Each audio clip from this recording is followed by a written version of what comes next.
রাজধানীর পল্লবীতে ৮ বছরের শিশু রামিসাকে ধর্ষণের পর নৃশংস হত্যার ঘটনায় দায় স্বীকার করলেও হত্যার দায় অন্যের উপর চাপানোর চেষ্টা করছে প্রধান আসামি সোহেল রানা।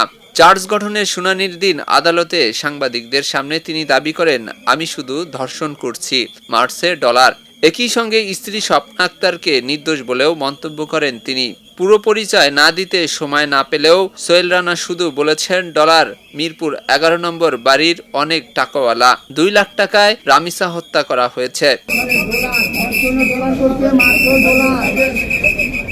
রামিসা হত্যা মামলার প্রধান আসামি সোহেল রানা ও তার স্ত্রী স্বপ্না আক্তারের বিরুদ্ধে অভিযোগ গঠন করেছে আদালত। এর মধ্য দিয়ে এই মামলার আনুষ্ঠানিক বিচার শুরু হলো। সোমবার ঢাকা নারী ও শিশু নির্যাতন দমন ট্রাইব্যুনাল এর বিচারক মাসরুর সালেকিন আদালত শুনানি শেষে অভিযোগ গঠনের এই আদেশ দেন। একই সঙ্গে আগামীকাল মঙ্গলবার মামলার সাক্ষ্য গ্রহণের দিন ধার্য করেছেন আদালত।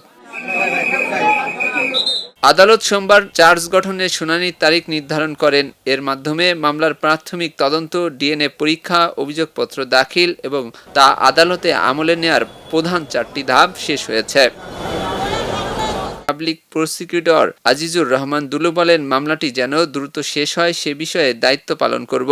বাকি সিদ্ধান্ত ট্রাইব্যুনাল নেবেন। প্রধানমন্ত্রী ও স্বরাষ্ট্রমন্ত্রীর দ্রুত বিচারের আশ্বাসের ব্যাপারে তিনি বলেন, আমি কোনো রাজনৈতিক বক্তব্য নিয়ে কথা বলছি না, শুধুমাত্র এ মামলায় নিজের প্রাপ্ত দায়িত্ব পালন করব। এস আলী দুর্জয়, খবরের কাগজ, ঢাকা। খবরের কাগজ, নিখাত, নির্ভীক, নিরপেক্ষ।